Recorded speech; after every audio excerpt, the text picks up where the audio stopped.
PPI की बैठक में लिए संकल्प, नए सदस्य जोड़े। Jaipur. Periodical press of India PPI Rajasthan के पत्रकारों की जायज मांगों के लिए संघर्ष और तेज करेगी। प्रदेश अध्यक्ष सन्नी आत्रेय की अध्यक्षता में रविवार को यहां अजमेर रोड स्थित सिटी कार्यालय में हुई बैठक में पत्रकार हित में संगठन की गतिविधियां बढ़ाने और संघर्ष तेज करने का निर्णय किया गया। बैठक में नए सदस्यों को पीपीआई की सदस्यता प्रदान की गई। साथ ही नए सदस्यों को संगठन के संकल्पों की शपथ भी दिलाई गई। प्रदेश अध्यक्ष सन्नी आत्रेय ने कहा कि पत्रकार सुरक्षा कानून हमारी मुख्य मांग है। इसके अलावा पत्रकारों के लिए कोई आर्थिक नीति बने जिससे उनको संबल मिले। लघु मझौले समाचार पत्रों को रोस्टर प्रणाली के तहत रेगुलर हर महीने विज्ञापन मिले।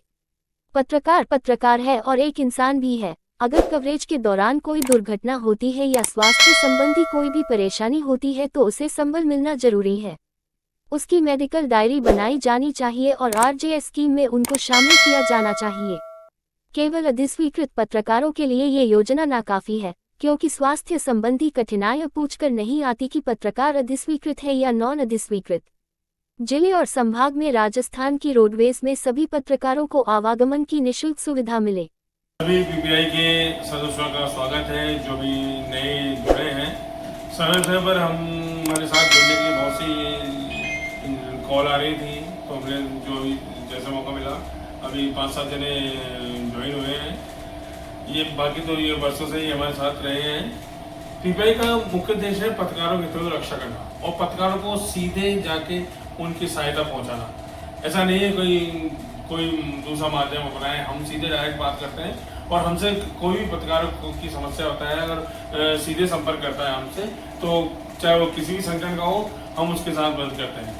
जहाँ तक पीपीआई के इतिहास का सवाल है, 40 साल से हमारे पीपीआई संगठन कार्य कर रहा है और उसमें कई दिग्गज बने हैं। जो क्या है, उन्होंने संभाली थी कमान, अब हमारे पास कमान है, हम सब लोग साथ बैठे हैं।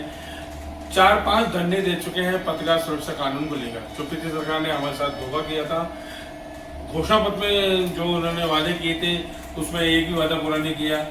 अब बदलना सरकार आई है, उसको भी 1.5 साल के ऊपर हो चुका है। तो उससे उम्मीद है कि हमारे पत्रकारों की रक्षा के लिए, सुरक्षा के लिए उसकी काम जो कानून है वो बनाए। हमने धरना कई बार दिया है, लेकिन अभी बदलना सरकार में तो हम धरना देंगे इस बार कि अगर नहीं हमारी मांगे मानी तो लोकतंत्र का चौथा स्तंभ है, उसको अगर तरजीह नहीं दी गई है तो फिर हम उस वापस सड़कों में उतरेंगे। जो समस्याएं हमारे साथ आ रही हैं, जो मेडिकल की डायरी है वो सिर्फ अधिस्वीकृत पत्रकारों के लिए ही है।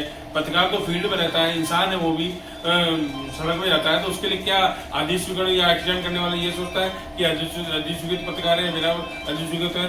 जो भी सड़क पे अगर कोई बात होती है, हाँ एक क्राइटेरिया बना सकता है कि 10 साल के ऊपर जो पत्रकारिता है इस फील्ड में है, तो उनको योजना बना के एक नई नीति के तहत मेडिकल डायरी तो कम से कम देनी चाहिए ना। और राजस्थान रोडवेज की बसों में आने जाने की जो अपने कार्य के लिए जयपुर संभाग में आता है, जिलाओं में जाते हैं, तो उनके लिए तो उन सब पत्रकारों को फ्री में सुविधा मिलनी चाहिए। और एक लघु समाचार पत्र हैं जो कि उनको रेगुलर कोई विज्ञापन दे रहे हैं, वो वास्तव में देखा जाए तो एक मिशन के रूप में काम कर रहे हैं। जो भी खबरें होती हैं, सरकार की सारी खबरें को आदान प्रदान करते हैं, लोगों तक पहुंचाते हैं, घर घरों तक जाता है, तो वो अपने एक मिशन के, लेकिन उनको आर्थिक सहायता कोई सहयोग नहीं होती।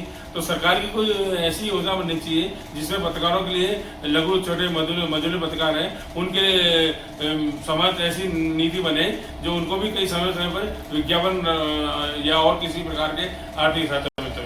अभी तो यही है कि जो सभी नए पत्रकार हैं, पीपीआई हमेशा संघर्ष करती रहेगी। पहले 4 धरने दिए, शांतिमान निकाला, जुलूस निकाला, ज्ञापन दिए, तो वही प्रक्रिया हमारी रहेगी अगर जब तक हमारी मांगे पूरी नहीं की जाएगी। धन्यवाद। ठीक है।